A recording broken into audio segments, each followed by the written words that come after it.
올리브 오일을 먹고 혈관이 막히고 암에 걸렸다는 말 혹시 들어보셨나요? 몸에 좋다고 해서 오늘 아침에도 샐러드에 뿌려서 드셨던 분들 깜짝 놀라셨죠? 하지만 너무 걱정하지 마세요. 이건 가짜 올리브 오일을 먹었을 때 그럴 수도 있다는 겁니다. 아니, 올리브 오일이면 다 같은 올리브 오일이지 진짜는 뭐고 가짜는 뭐냐 하고 궁금하실 텐데요. 오늘 영상 끝까지 보시면 올리브 오일의 효능과 진짜 올리브 오일과 가짜 올리브 오일의 구별법, 그리고 가짜 올리브 오일로 인한 부작용 등을 자세히 아실 수 있습니다. 특히 두 번째 설명드릴 진짜 올리브 오일 고르는 법은 정말로 중요하니 꼭 집중해서 들어주시기 바랍니다. 그럼 먼저 진짜 올리브 오일의 대표적인 효능 5가지를 알아보겠습니다. 첫 번째는 심혈관 건강입니다. 우리가 나이가 들수록 가장 걱정되는 게 뭘까요? 바로 혈압과 심장입니다. 예전에는 아무렇지도 않게 걸어 다니던 계단이 요즘은 숨이 차고 건강검진을 받으면 의사 선생님이 혈압이 조금 높다거나 콜레스테롤 관리를 잘하라는 말을 종종 하곤 합니다. 그런데 올리브 오일은 이런 혈관 건강을 지켜주는 최고의 조력자입니다. 그 비밀은 바로 올레산이라는 성분입니다.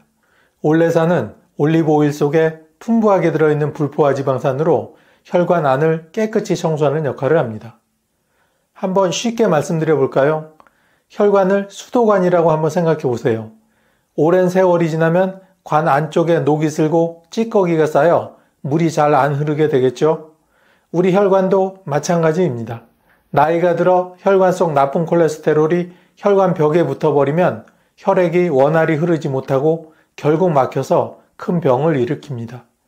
바로 심근경색이나 뇌졸중 같은 무서운 질병이죠. 하지만 올리브 오일 속 올레산은 이 나쁜 콜레스테롤을 줄이고 좋은 콜레스테롤을 높여주는 역할을 하는데, 바로 이 좋은 콜레스테롤이 혈관벽에 붙은 찌꺼기를 떨어내고 다시 간으로 운반해 버려버리는 혈관 청소부 같은 역할을 합니다. 실제로 미국 하버드대 연구에서도 올리브 오일을 매일 섭취한 사람들은 그렇지 않은 사람들보다 심혈관 질환 위험이 30에서 40% 낮았다고 합니다. 작은 습관 하나가 큰 차이를 만든다는 것이죠. 두 번째는 강력한 항산화 효과입니다. 여러분, 요즘 거울을 볼 때마다 예전 같지 않다는 생각 많이 드시죠? 주름은 나날이 늘어가고 기운이 없고 기억력도 예전 같지 않다고 느끼실 겁니다. 사실 이런 변화의 큰 원인은 바로 활성산소입니다.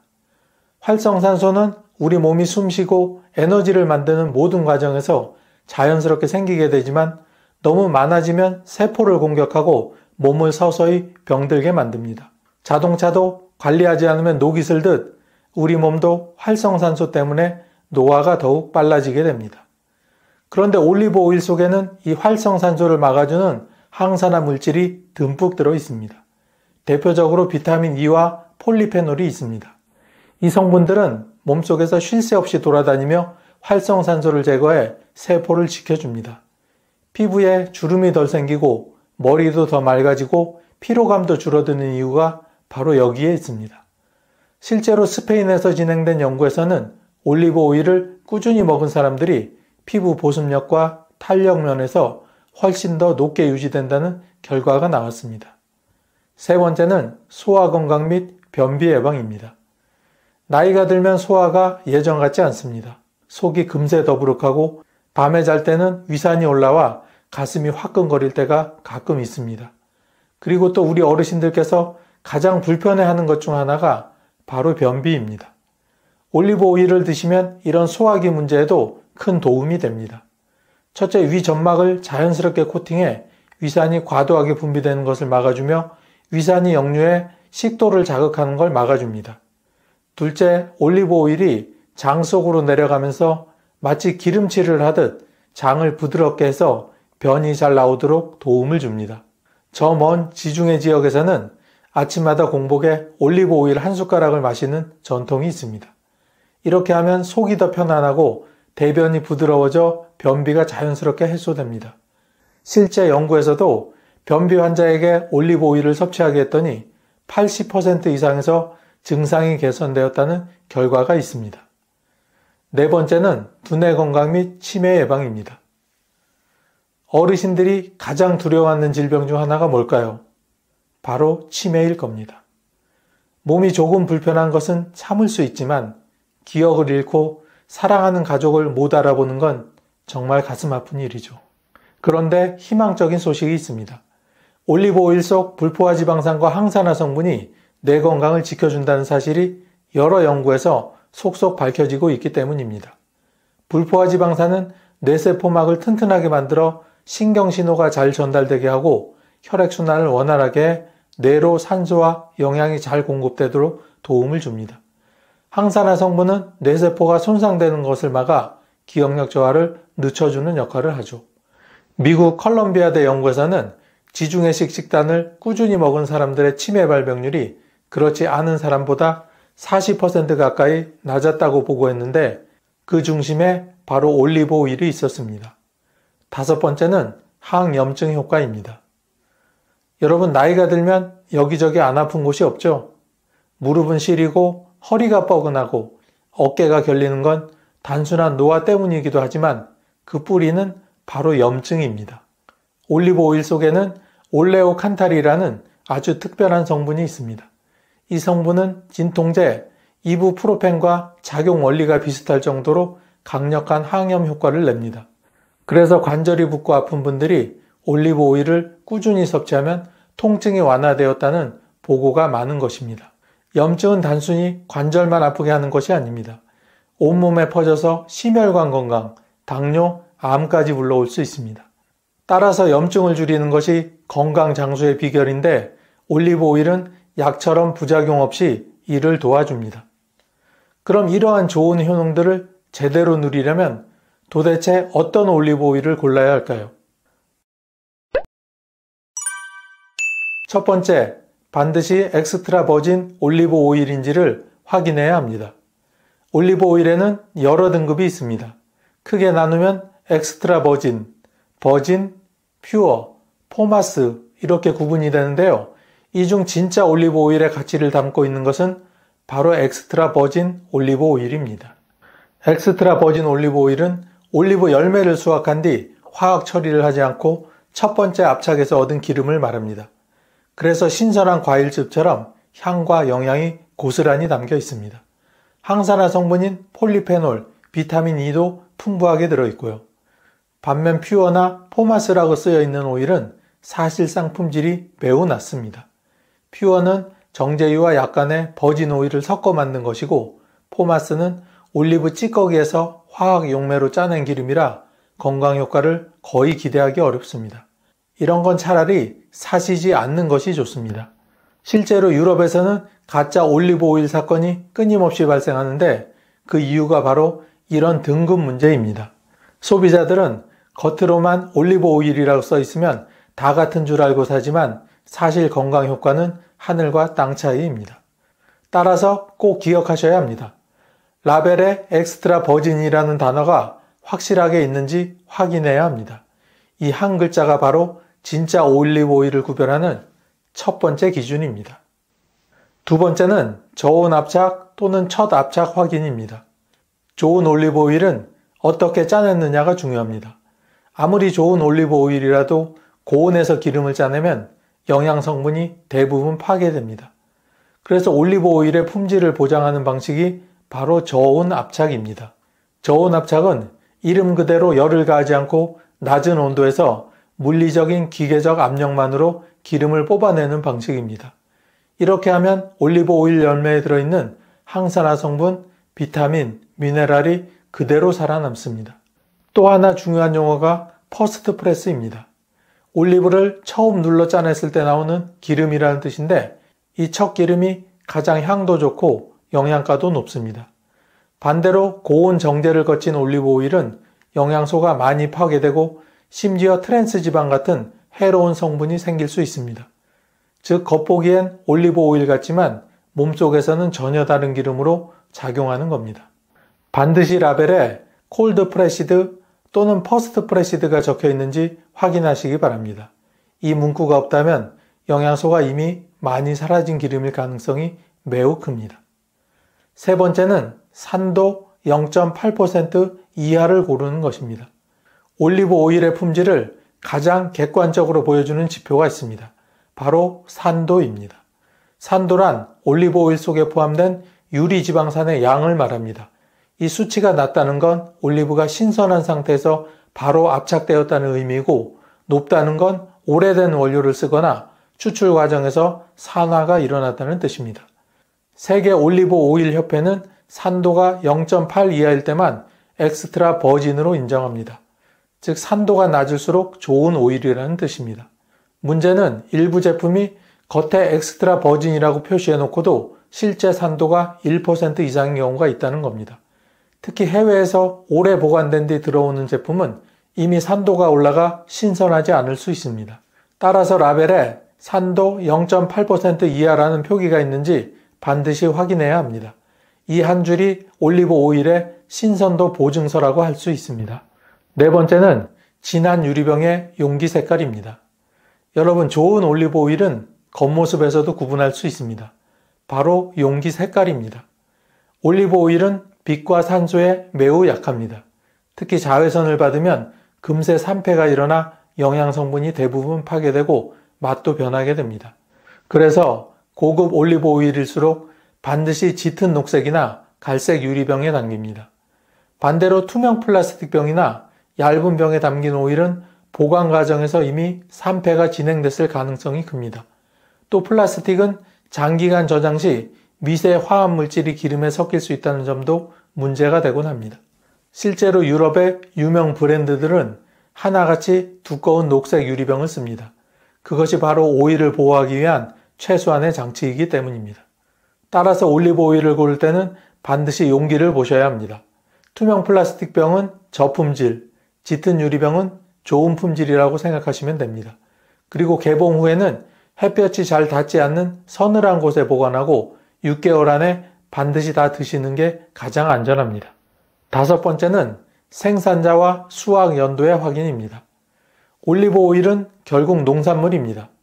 즉 어디서 언제 수확했는지가 품질을 결정하게 되죠.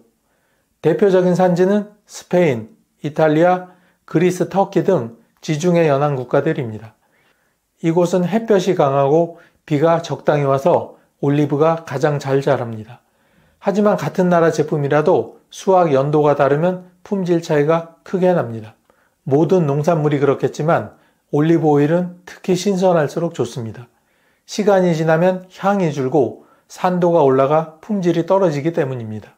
그래서 고급 브랜드는 라벨에 수확 연도를 표시합니다. 예를 들어 2024 하베스트라고 적혀 있다면 바로 전해에 수확한 올리브로 만든 신선한 오일이라는 뜻입니다. 이와 반대로 수확 연도 표시가 없는 제품은 오래된 원료를 섞었을 가능성이 매우 큽니다. 원산지가 불분명하거나 이유산처럼 뭉뚱그려 적힌 것도 피하셔야 합니다. 따라서 올리브 오일을 고를 때는 반드시 원산지와 수확 연도를 확인하세요. 이것이 바로 신선하고 믿을 수 있는 오일을 고르는 마지막 기준입니다. 자, 지금까지 올리브 오일의 효능과 진짜 올리브 오일 고르는 법을 알아봤는데요. 진짜가 있다면 가짜도 있겠죠? 그럼 이번에는 가짜 올리브 오일 구별하는 방법을 하나씩 알아보겠습니다. 첫 번째는 산패된 오일입니다. 앞에서 이미 말씀드렸듯 올리브 오일은 신선할수록 좋습니다. 하지만 오래되었거나 잘못 보관되면 금세 산패, 즉 상해버리고 맙니다. 기름이 산소와 만나 산화되면 고약한 냄새가 나고 맛도 텁텁해집니다. 우리가 냉장고에 오래 둔 참기름에서 나는 쩐내 같은 게 바로 산패 냄새입니다. 문제는 산패된 오일을 먹으면 몸에 무척 해롭다는 점입니다. 활성산소가 지나치게 생겨 세포를 손상시키고 혈관벽을 공격해 오히려 심혈관 질환의 위험을 높이게 됩니다. 좋은 올리브 오일은 혈관을 청소하지만 산패된 올리브 오일은 반대로 혈관을 막는 독이 될 수 있는 겁니다. 실제 시중에서 유통기한이 지났거나 햇볕이 드는 창고에 오래 방치된 오일을 다시 포장해 판매한 사례도 있습니다. 소비자는 겉만 보고 신선한 줄 알고 사지만 사실은 이미 산화가 진행된 산패된 오일일 수 있습니다. 구별법은 비교적 간단합니다. 향을 맡았을 때 상쾌한 풀잎향 대신에 텁텁하고 비릿한 냄새가 난다. 혀끝에 살짝 올렸을 때 매끄럽지 않고 쌉쌀하고 떫은 맛이 강하다. 이런 제품은 산패되었을 가능성이 매우 큽니다. 따라서 올리브 오일은 개봉 후 서늘한 곳에 두고 가급적 6개월 안에 다 먹는 것이 원칙입니다. 두 번째 유형은 값싼 기름을 섞은 경우입니다. 올리브 오일이라고 해서 전부 올리브에서만 나온 기름이 아닙니다. 말해놓고 보니 좀 이상하긴 한데요. 하지만 실제로 시중에는 카놀라유, 대두유, 해바라기유 같은 저급의 기름을 섞어 만든 가짜 오일이 유통된 사례가 많이 있습니다. 대표적인 사건이 1981년 스페인에서 일어났습니다. 산업용 카놀라유에 독성 물질까지 섞인 오일을 올리브 오일로 속여 판매해 무려 300명 이상이 사망하고 수천 명이 평생 후유증에 시달리게 된 사건입니다. 또한 유럽에서는 주기적으로 단속을 하는데 매번 수천 톤의 가짜 올리브 오일이 적발되곤 합니다.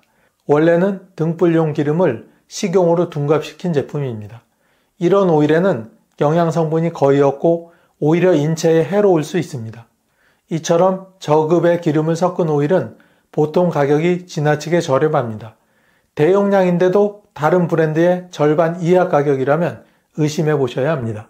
소비자 입장에서 가장 큰 문제는 겉으로 보기엔 구분하기 어렵다는 겁니다. 향을 인위적으로 첨가하거나 색을 맞추기 위해 엽록소 색소를 섞기도 하기 때문입니다.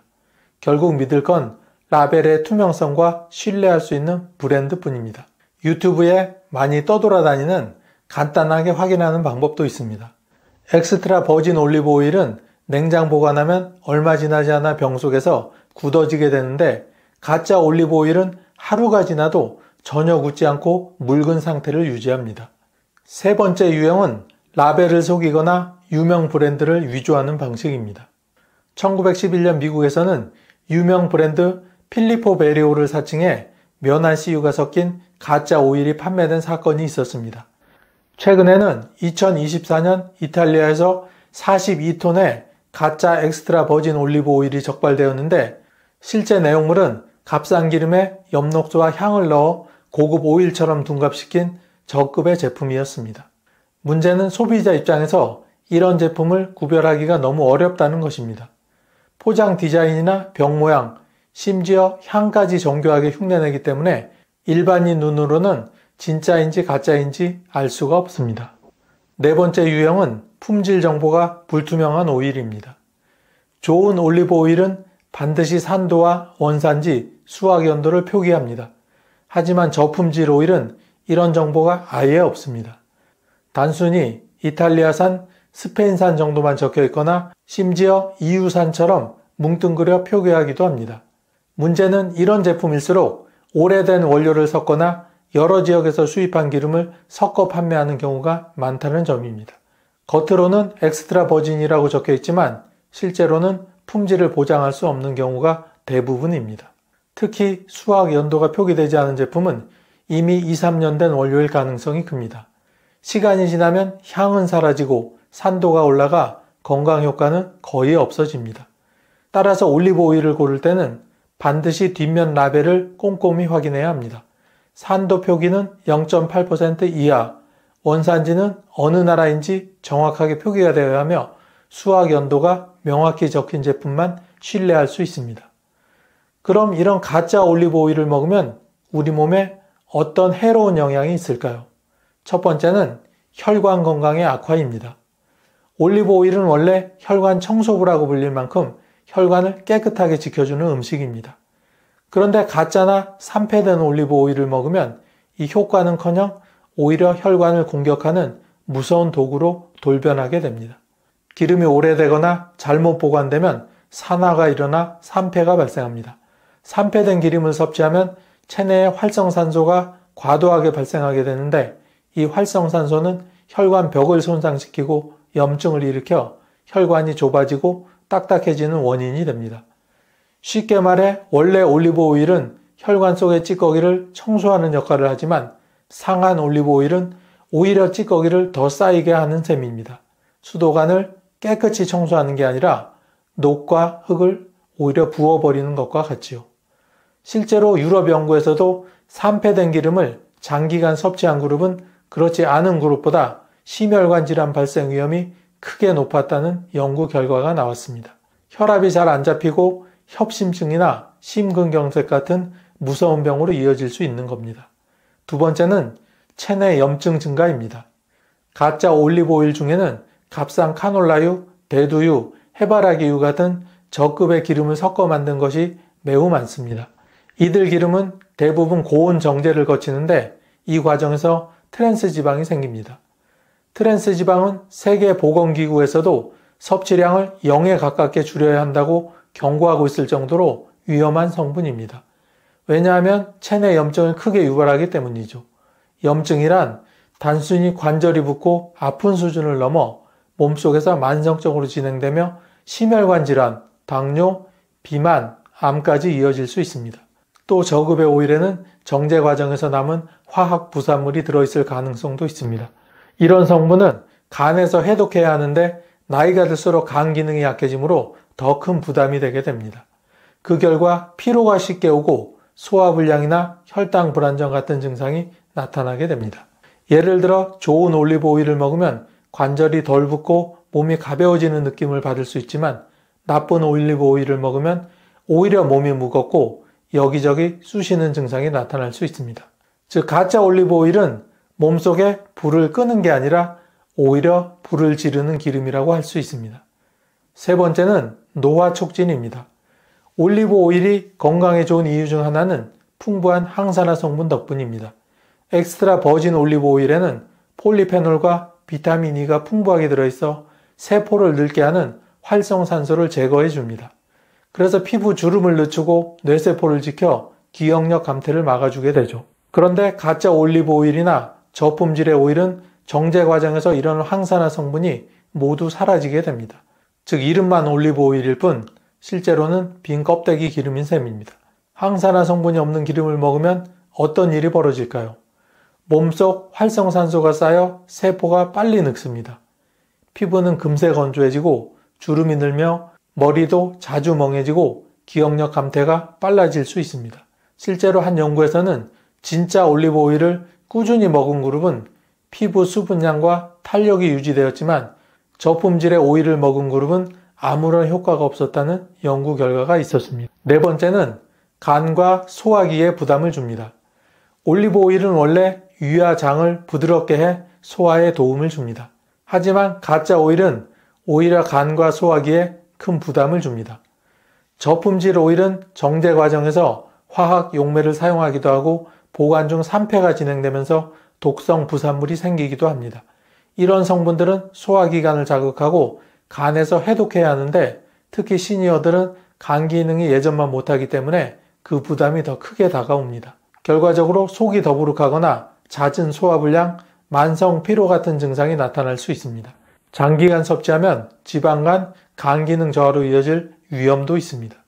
또 가짜 올리브 오일은 종종 색이나 향을 맞추기 위해 인공 첨가물을 넣는데 이런 성분 역시 장기적으로는 간에 부담을 주고 위 점막을 자극해 위염 증상을 악화시킬 수 있습니다.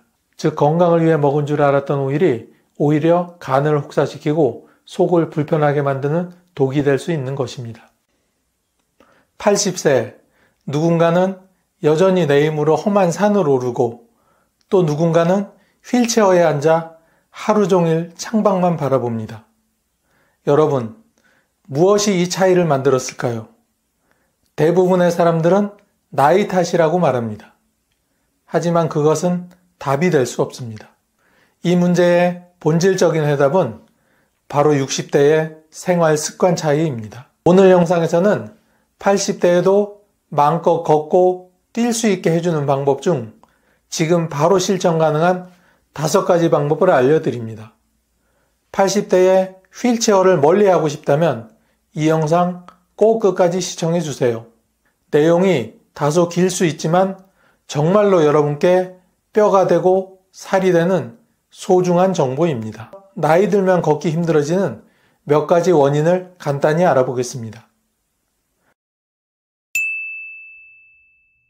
우리 몸은 사용하지 않으면 그 기능을 잃게 됩니다.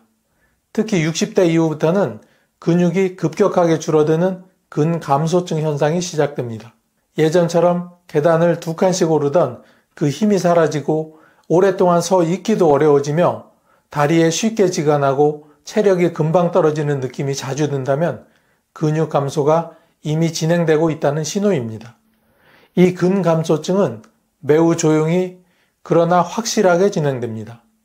대부분의 경우 자각 없이 진행되다가 70대 혹은 80대가 되면 한 번에 체감하게 됩니다. 무릎을 굽혔다 펴기가 어려워지고 걸을 때 다리가 휘청거리며 조금만 걸어도 숨이 차고 무릎에 통증이 옵니다. 결국 걷는 능력 자체가 급속도로 떨어지게 되는 것입니다. 서울대학교 병원의 연구에 따르면 근육량이 적은 노인은 1년 내 낙상 사고를 당할 확률이 약 2.5배 높으며 회복 속도도 2배 이상 느리다는 결과가 발표되었습니다. 걷는 능력 하나만으로 삶의 질이 결정되는 셈입니다. 자동차 타이어가 오래되면 마모가 되듯이 우리 무릎 속의 연골도 나이가 들수록 닳아 없어집니다. 연골은 무릎 관절 사이에서 충격을 흡수하고 부드럽게 움직일 수 있도록 돕는 역할을 하는데 이 연골이 얇아지거나 아예 없어지면 뼈와 뼈가 직접 부딪히게 되면서 극심한 통증을 유발합니다. 특히 여성은 폐경 이후 골밀도 감소와 함께 관절이 더 빨리 퇴화하는 경향이 있습니다. 무릎에서 딱딱 소리가 나고 계단을 오르내릴 때 아프며 오래 걷고 나면 무릎이 붓는다면 관절에 문제가 생기기 시작한 것입니다. 처음에는 통증이 가벼워도 점점 자주 오래 지속되며 결국엔 걷는 것을 포기하는 지경에 이르게 됩니다. 대한정형외과학회에서는 70세 이상 노인의 65%가 퇴행성 관절염을 앓고 있으며 이 중 절반은 보행에 지장이 있다고 발표했습니다. 60, 70대까지는 다치더라도 시간이 지나면 회복이 되는 경우가 많지만 80대 이후에는 단 한 번의 낙상사고가 삶 전체를 바꿔놓습니다. 넘어지면서 골반이나 고관절이 부러지는 일이 많은데 이때는 단순히 뼈만 다치는 것이 아닙니다. 장기 입원, 침대 생활, 폐렴, 욕창, 우울증 등 복합적인 문제가 함께 따라오기 때문입니다. 특히 고관절 골절은 노년층에게 운명을 바꾸는 사고로 불릴 만큼 심각합니다. 서울 아산병원 2021년 자료에 따르면 고관절 골절 이후 1년 내 사망률이 30%에 달하고 절반 이상이 다시는 혼자 걷지 못하는 상태가 된다고 밝혀졌습니다. 즉 넘어지는 순간 걷는 삶은 끝날 수도 있다는 것이죠. 우리가 평소 사용하는 근육 중 가장 큰 덩어리를 차지하는 것이 하체, 즉 허벅지와 엉덩이 근육입니다. 그런데 나이가 들수록 이 근육들이 조금씩 줄어들고 사용하지 않으면 점점 더 빠르게 사라져 버리게 됩니다. 이미 앞에서도 언급했듯 이런 상태를 우리는 근감소증이라고 부르는데 이 증상이 심해지면 단순히 걷기 어려워지는 정도가 아니라 넘어지기 쉬워지고 한 번의 낙상으로 삶의 질이 급격히 떨어지는 악순환이 시작될 수 있습니다. 그렇다면 어떻게 해야 할까요?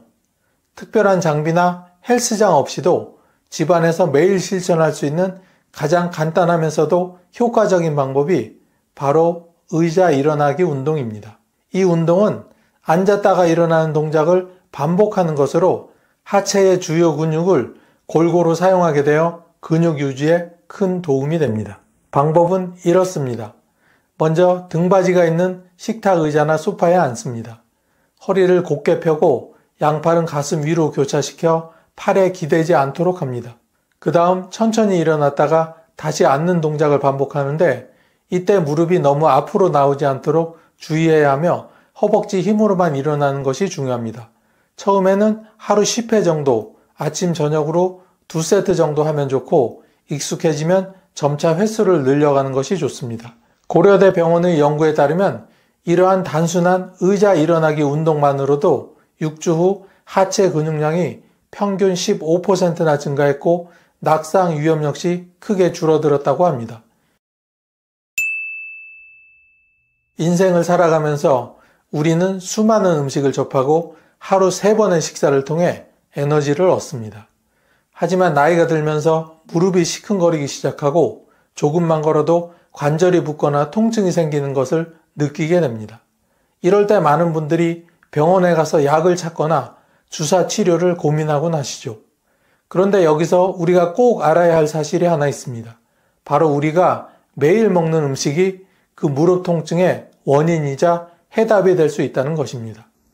60대 이후의 몸은 예전처럼 모든 음식을 무리 없이 소화하고 활용하지 못합니다. 특히 관절 건강에 있어 가장 큰 영향을 주는 것이 바로 염증입니다.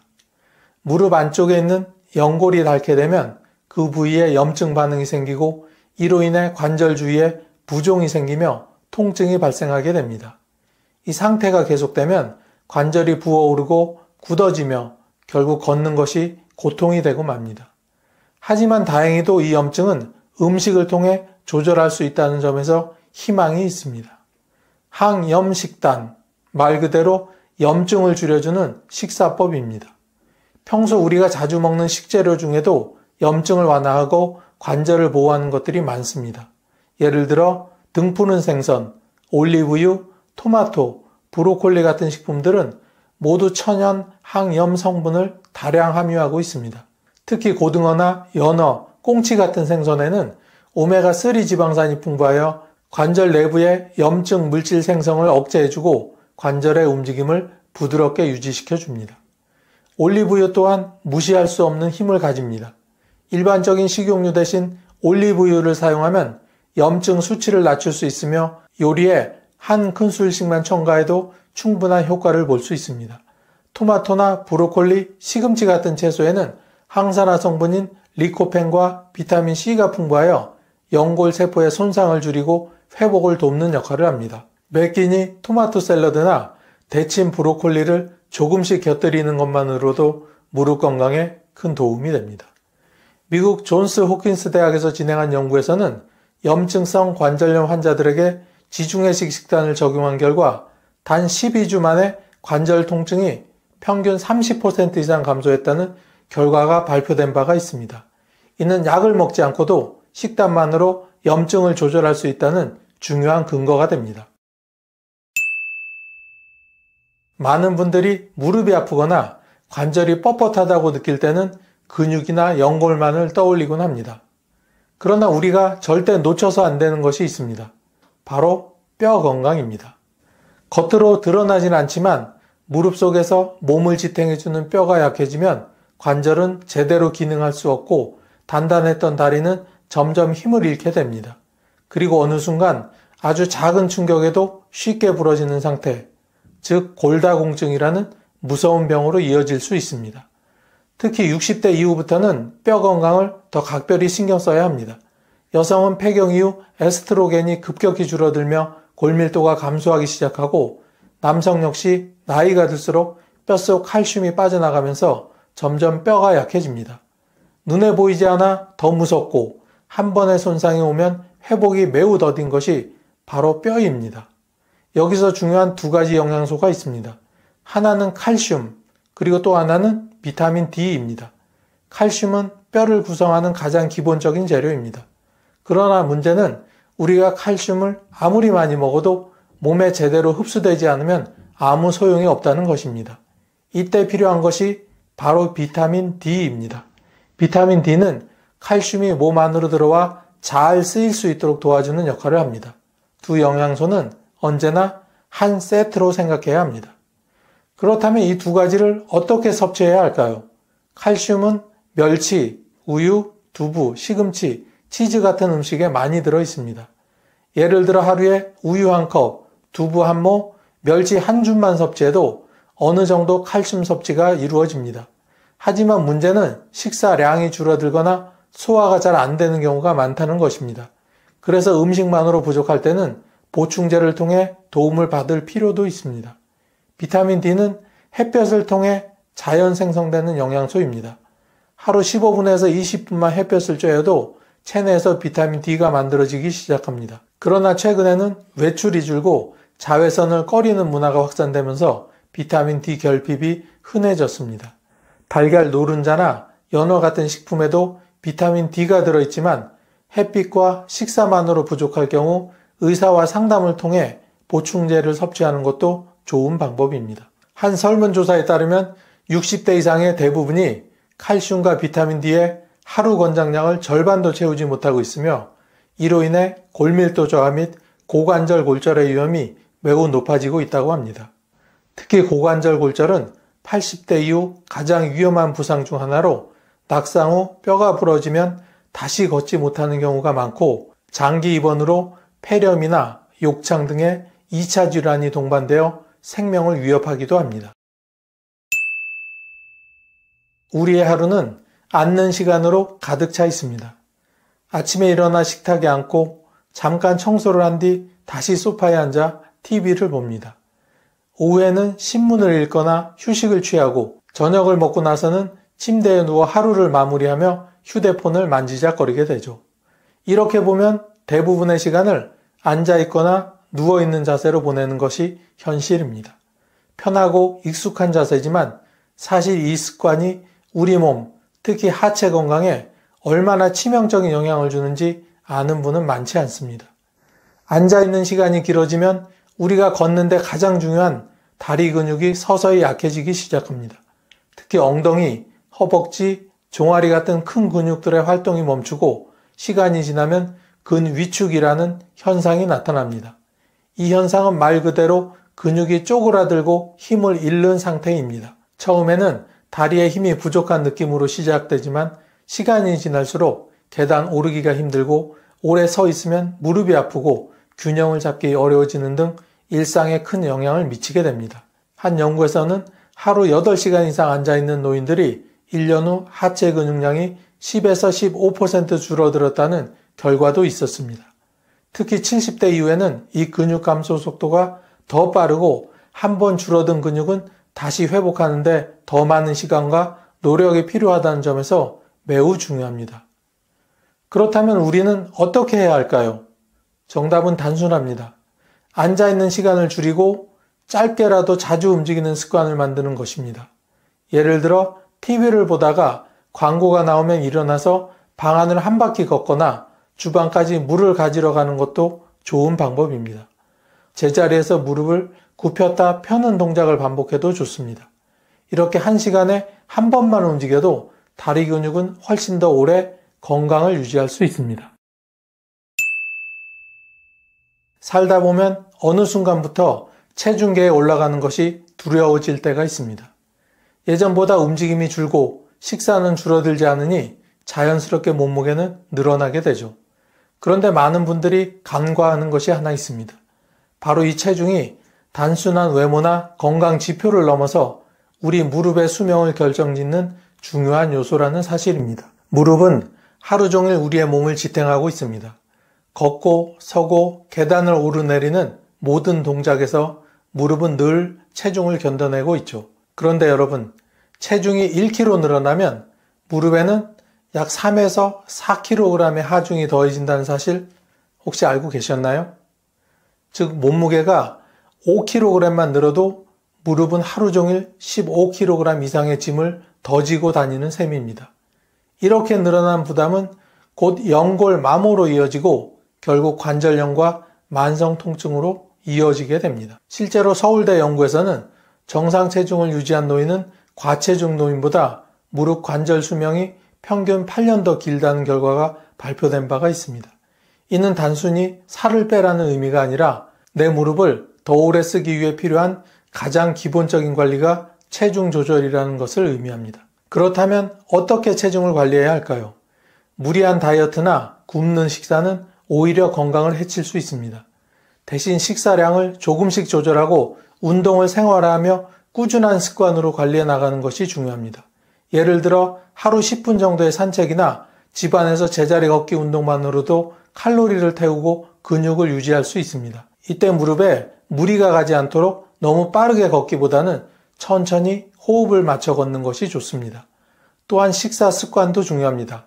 하루 3끼를 규칙적으로 먹되 한 끼의 양을 조금 줄이거나 흰쌀밥 대신 현미나 잡곡을 섞고 기름진 반찬보다는 나물이나 구운 야채를 활용하는 것이 도움이 됩니다. 달콤한 간식이나 과자는 과일이나 견과류로 대체해 보세요. 특히 늦은 밤 식사는 피하고 저녁 식사 후에는 바로 눕기보다 가볍게 집안을 돌며 걷는 습관을 들이면 체중 조절에 효과적입니다. 중요한 건 체중계의 숫자 그 자체가 아니라 그 숫자가 내 무릎에 어떤 영향을 주고 있는지를 이해하고 실천하는 자세입니다. 무릎은 한 번 손상되면 회복이 어렵고 인공관절 수술까지 가는 경우도 매우 빈번합니다. 하지만 체중을 잘 조절하면 이러한 심각한 문제를 미리 예방할 수 있습니다. 체중 관리는 단순한 외모 관리가 아닙니다. 이것은 내 두 다리로 오래 걷고 내가 가고 싶은 곳을 내 발로 다닐 수 있도록 만드는 가장 기본적이고 중요한 건강 습관입니다. 오늘부터 하루 3번의 식사를 돌아보고 10분만이라도 몸을 움직여 보세요. 그 작은 실천이 여러분의 80대, 90대를 바꿔놓을 수 있습니다.